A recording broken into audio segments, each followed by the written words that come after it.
बात अगली खबर की। देखिए, बिहार में अभी चुनाव का बिगुल भी नहीं बजा और ईवीएम का जिन बाहर आ गया है। देश में अब तक हुए चुनाव में ऐसा देखा गया है कि जब कोई पार्टी हारती है तो उसके निशाने पर ईवीएम हो जाता है। बिहार में 2025 चुनाव को लेकर एनडीए के 225 सीट जीतने के दावे का जवाब विपक्ष ने ईवीएम पर सवाल उठाकर देना शुरू कर दिया है। सबसे पहले आप रिपोर्ट देखिए, फिर खबर को समझिए।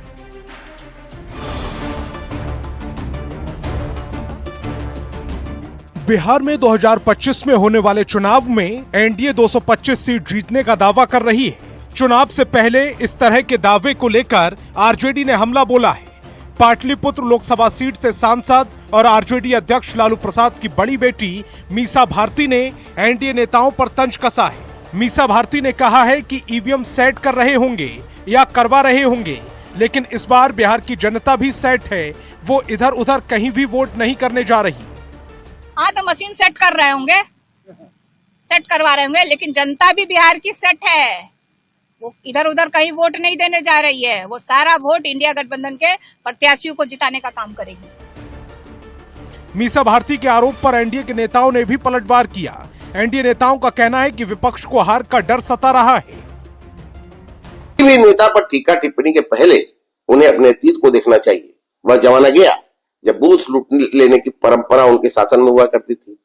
डर से वोटर मतदान केंद्रों को नहीं जाते थे। बिहार में सुशासन है और एनडीए के शासन में अब यह सब सपनों की बात हो गई है। इसलिए ईवीएम पर प्रश्न उनकी थोथी दलील के अलावा कुछ नहीं। विपक्ष जब जब चुनाव हारता है और हारने के बाद लगातार ईवीएम पर सवाल खड़ा करता है। झारखंड में जीत जाने के बाद ईवीएम पर सवाल खड़ा विपक्ष के लोगों ने नहीं किया।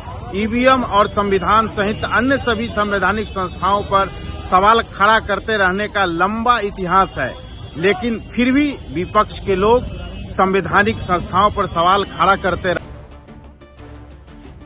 ईवीएम की साख पर बार बार उठ रहे सवाल पर चुनाव आयोग भी जवाब दे चुका है। दिल्ली चुनाव की घोषणा के समय मुख्य चुनाव आयुक्त राजीव कुमार की तरफ से ईवीएम पर उठने वाले सवालों का जवाब दिया गया था। उन्होंने कहा था कि ईवीएम चुनाव का सबसे सुरक्षित तरीका है, इसमें किसी खामी का कोई सबूत नहीं है और इसे किसी भी तरह से हैक नहीं किया जा सकता। साथ ही टेम्परिंग के आरोप को भी निराधार बताया था। पटना से न्यूज 18 के लिए संवाददाता अमित कुमार के साथ ब्यूरो रिपोर्ट।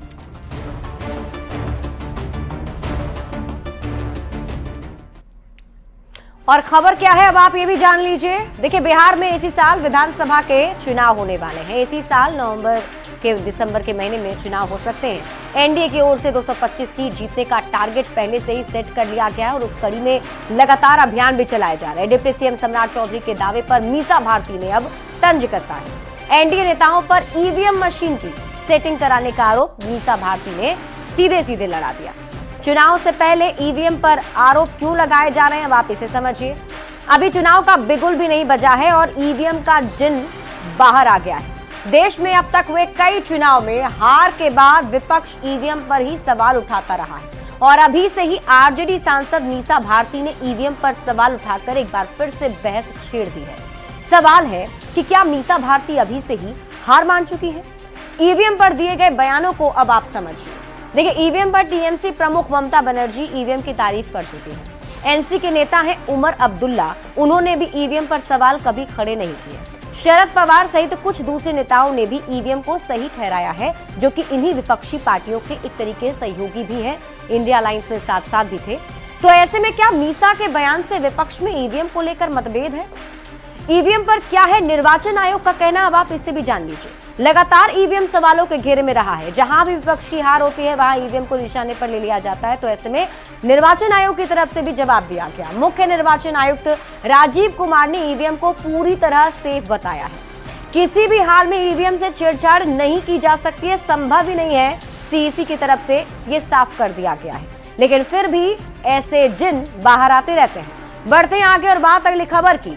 प्रगति यात्रा के दौरान सीएम नीतीश कुमार ने आज पूर्णिया में विकास योजनाओं का जायजा लिया और इस दौरान सीएम ने करीब 581 करोड़ रुपए की योजनाओं का उद्घाटन और शिलान्यास भी किया। वहीं अधिकारियों के साथ सीएम नीतीश कुमार ने समीक्षा बैठक भी की। ये रिपोर्ट देखिए।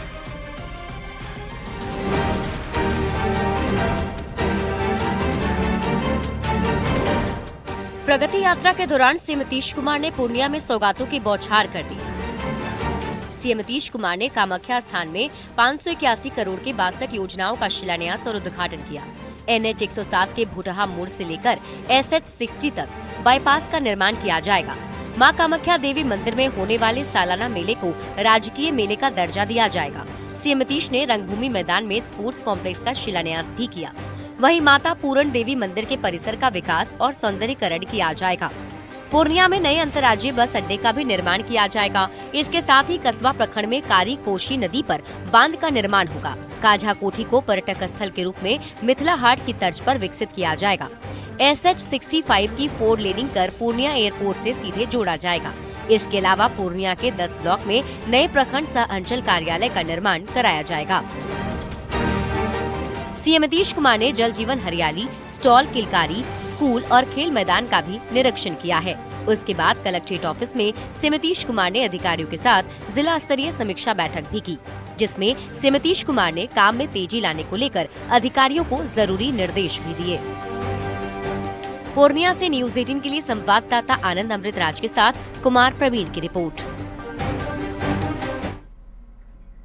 तो प्रगति यात्रा पर निकले सीएम नीतीश कुमार मंगलवार को पूर्णिया पहुंचे और पूर्णिया को सीएम नीतीश कुमार ने 581 करोड़ की योजना की सौगात भी दी। सीएम नीतीश ने कई योजना का उद्घाटन और शिलान्यास किया है। NH 107 के भूटहा मोड़ से लेकर SH 60 तक बाईपास का निर्माण होगा, ये बड़ा ऐलान किया गया है। रंगभूमि मैदान में स्पोर्ट्स कॉम्प्लेक्स का शिलान्यास सीएम नीतीश कुमार ने किया है, ये बड़ी सौगात पूर्णिया के लिए है। पूर्णिया में नए अंतर्राज्यीय बस अड्डे का निर्माण भी किया जाएगा। SH 65 की 4 लेनिंग कर पूर्णिया एयरपोर्ट से इसे सीधे जोड़ा जाएगा। कस्बा प्रखंड में कारी कोसी नदी पर बांध का निर्माण भी किया जाएगा।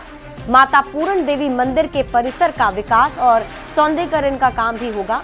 मां कामाख्या देवी मंदिर में होने वाले मेले को राजकीय मेले का दर्जा दिया जाएगा।